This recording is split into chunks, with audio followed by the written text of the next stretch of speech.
Wow, yeah, Boxer's going to be totally at the mercy of these Arbiters.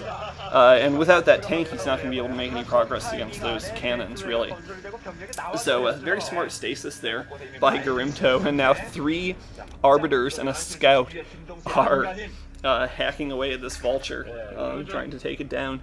And those mines are being planted all over the base, but they're not going to do all that much good for Boxer. So, Boxer in a little bit of trouble here. If he mines out his main and his natural without having taken another base, then Garimto is going to pull ahead. Putting down a science facility now, so that may just be for upgrades, or he may be trying to switch into some sort of higher tech, well, going for science vessels, I guess, or conceivably battle cruisers or ghosts. Now that, where is that? I can't even tell them where that is. Storm drop for Garimto at Boxer's natural, doing a bunch of damage, and now Zealots are running in, and more Storm. Wow, and I think Garimto is pulling very far ahead in this game. It's so hard to tell because not builds I'm at all used to, but I think Garimto is taking a significant lead. 2 siege tanks there in the back for Boxer, but Boxer has virtually no SCV saturation.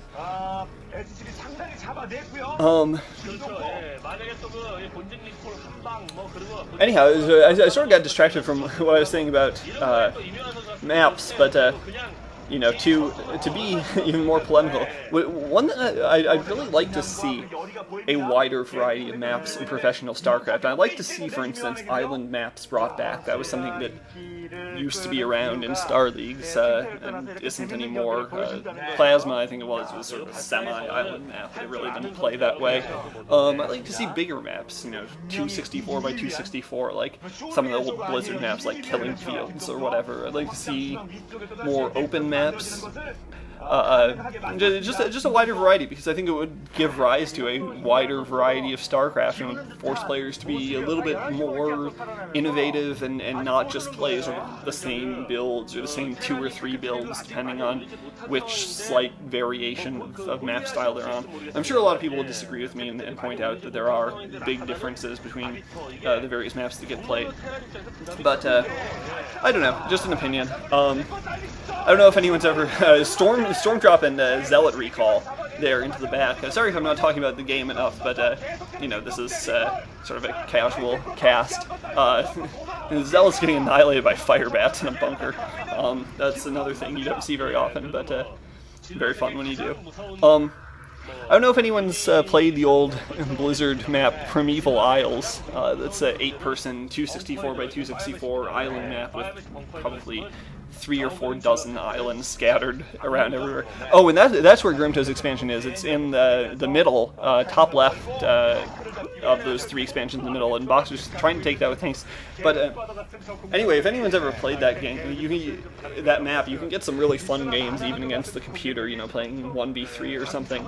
And I'd really like to see, you know, Flash versus Boxer, or Flash versus Bisu, or you know, Stork versus Savior or something on a map like that, just to see how it would play out and what would happen. I don't think that's ever going to happen, but covert ops down from Boxer.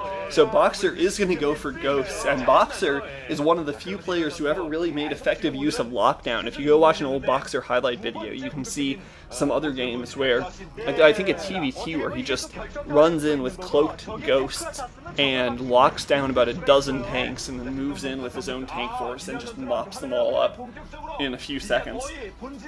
So, and there's another one where he does the same thing with carriers, I think. He has Ghosts now. Could he be going for nukes? I don't know what the Ghosts are going to do against the defense that Garimto has here, but that's the only thing I can think of. Garimto, I don't know if he has observers out, so Boxer can nuke from somewhere outside the radius of that expansion. Maybe he's just going to lock down the Arbiters and the Scouts. Yeah, I guess. See, to me, I don't understand. Yeah, locking down an Arbiter and going to lock down the Scout, too. I don't understand why that's easier than just building a couple of Goliaths and including them in this drop, but I guess whatever works, works. And Boxer's now pulling even, because I think he's at least done critical damage to that expansion in the middle, and he might be able to take out this expansion, because Garimto doesn't have anything to reinforce. I think he has the shuttle out somewhere on the map, but he's not bringing in zealots, at least yet. I think he... Okay, there's the shuttle. We'll see whether it drops on top of those mines. If that gets locked down. Lock down the shuttle! Oh no, doesn't lock down the shuttle in time. And a High Templar drops out. Now Probe's being pulled offline. Oh, and a DT in the mix. So Garimto is going to mop up this attack of Boxers. So Garimto is preserving his economy, and I think he's going to be able to outlast Boxer, unless Boxer expands fairly soon. Yeah, and he did hold on to that expansion there in the middle, so Garimto is pulling pretty decisively ahead. Boxer's bases are all looking fairly low, and it looks like we are going to see a scout rush lead to victory. So, very odd, interesting game. Of course, Boxer could always pull something out. Boxer's known for his crazy creative play. I think for some of the greatest comebacks, too, in the history of StarCraft. There's one game that was, I think, voted the greatest comeback ever that he played on this weird island Ash World map against a Protoss player.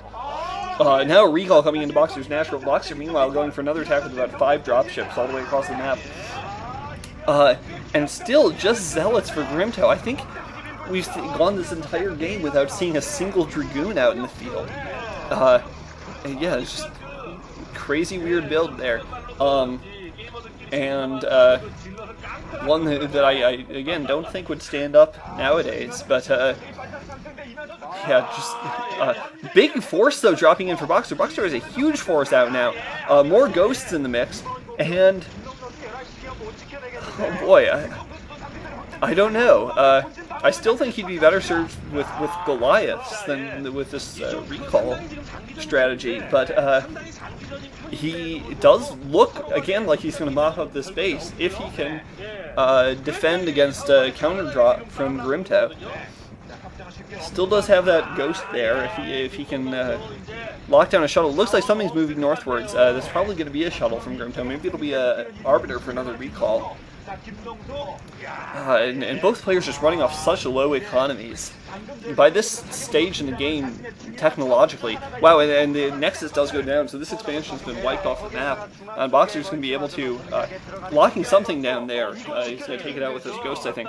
But by the time players reach this stage of tech in a modern game, it would just, you know, be 4 or 5 expansions each, normally. But